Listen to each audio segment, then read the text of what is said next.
That missing door plug from the Alaska Airlines flight has been recovered. The gaping hole forced the plane to make an emergency landing and grounded more than 170 Boeing 737 MAX 9 planes. Hot air balloon adventure in the Arizona desert turned tragic yesterday. Officials say 4 people were killed and another seriously injured when their balloon crashed to the ground. Something catastrophic happened. The balloon appeared to deflate, then fall from the sky. You're looking at this twin-engine cargo plane crashing into Brian Croto's backyard around 7:30 this morning. According to a preliminary report from the Department of Public Safety, the aircraft was stolen from ATP Flight School here at the Addison Airport.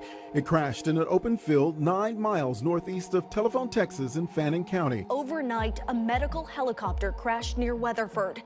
A deadly collision on the runway. This plane I just sat in completely destroyed. At one of the world's busiest airports. 2024 has been such a crazy year for aviation, and we are only a month into it.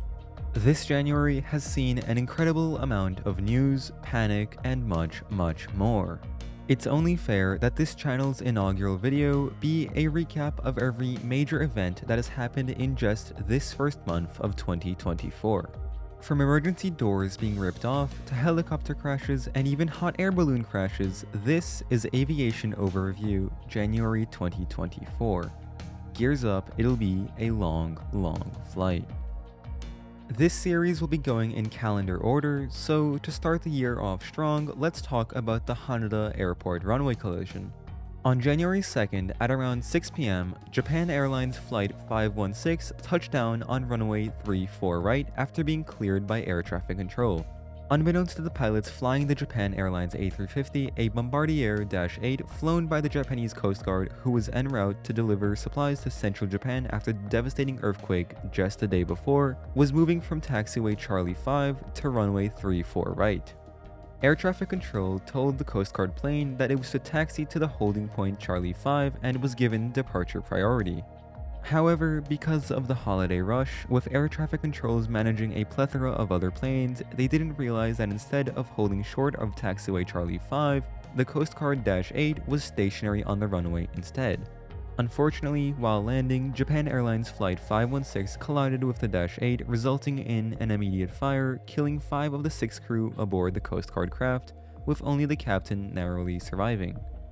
Fortunately, everybody on board Flight 516 managed to evacuate, with not a single one of the 379 passengers succumbing to the engulfed plane.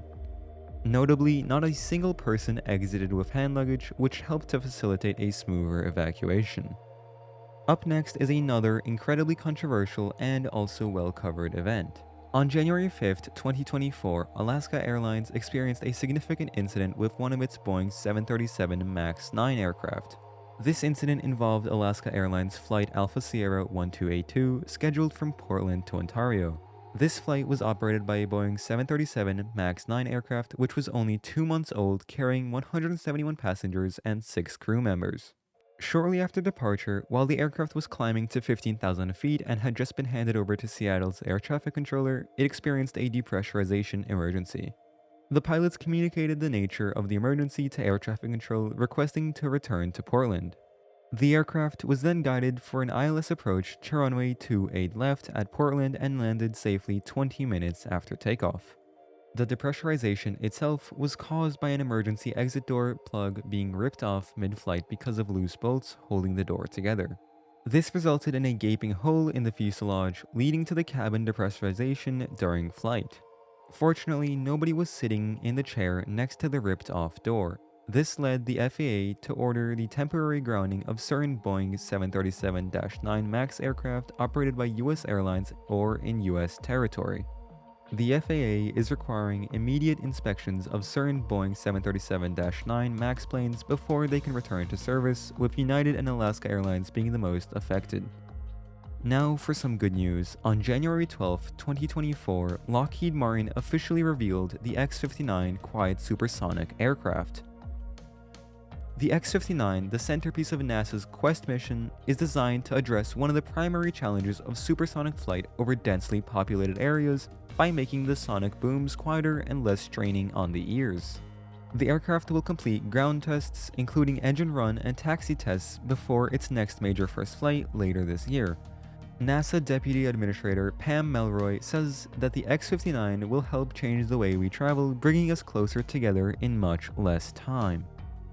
Let's talk about some probably less covered topics.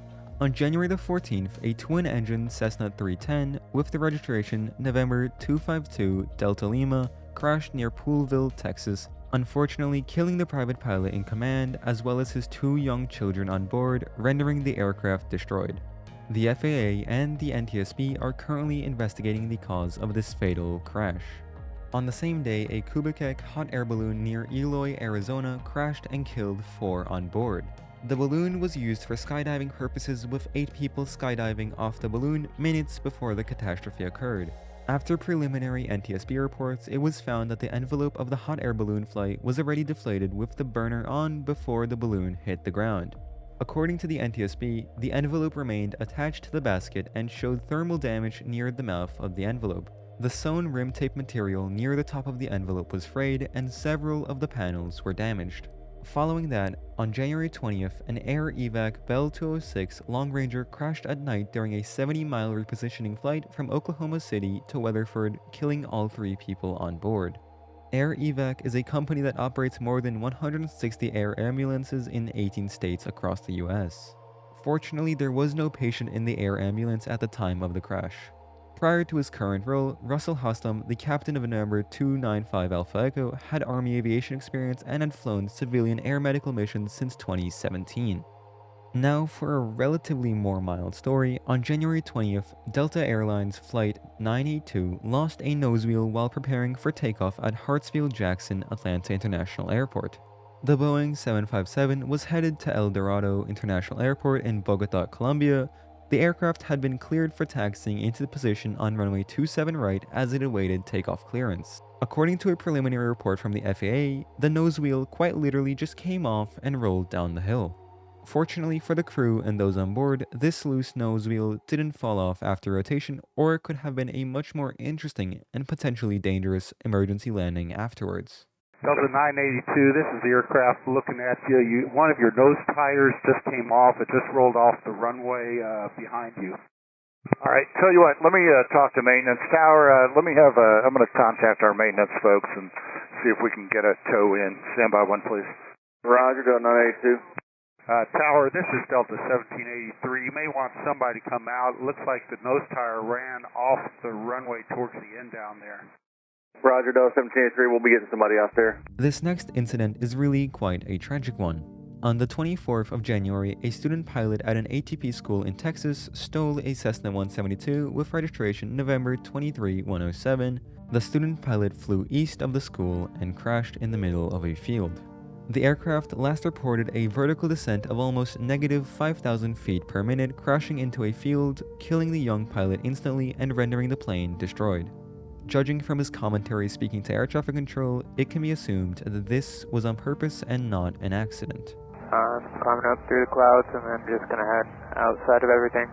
And at about right now, you'll probably realize that I'm not gonna listen to y'all's instructions, and I'm just heading to East Texas in a career check. So I'm gonna pull the COM 1 circuit breaker and the COM 2 circuit breaker right here soon as I unkey the mic. Career track 655, Addison Tower. Say again. Career track 655, Addison Tower. Career track 655, Addison Tower. Following that chilly story, on January 24th, an Ilyushin IL-76M, owned and operated by the Russian Air Force, crashed near the Ukrainian border in Russia's Korochansky district in Belgorodskaya Oblast. The military plane was carrying 65 Ukrainian prisoners of war, 6 flight crew, and 3 marshals. The 65 Ukrainian soldiers were being transferred as a part of a prisoner exchange system.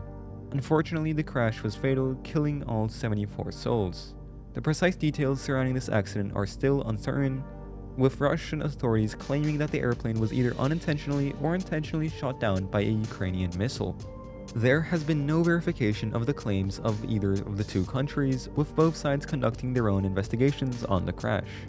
On the brighter and less gloomy side, relatively speaking at least, for military news, on January 25th, a Transall C-160T dual turboprop plane completing a local training flight at Kayseri Erkilet Airport experienced a technical issue with their landing gear, forcing them to perform an emergency landing. Although the aircraft received substantial damage and has the potential to be possibly written off, no fatalities occurred.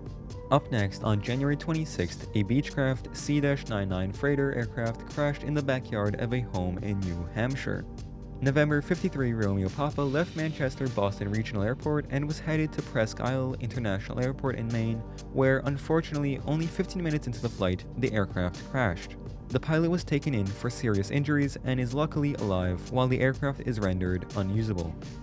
One cause, although not yet confirmed, of this crash is that the door came loose and opened mid-flight.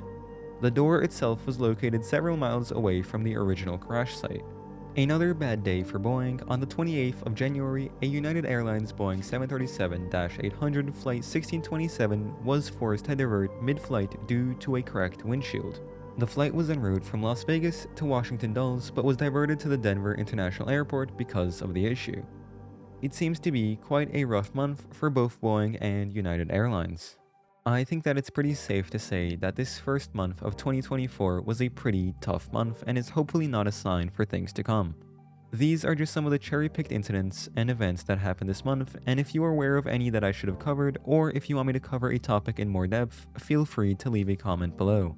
As always, our deepest condolences go out to the families and loved ones of those who unfortunately passed away in these numerous incidents this month. This will likely be a monthly series, so if you enjoyed this video and want to see more, feel free to drop a like and subscribe. Thanks for watching, see ya!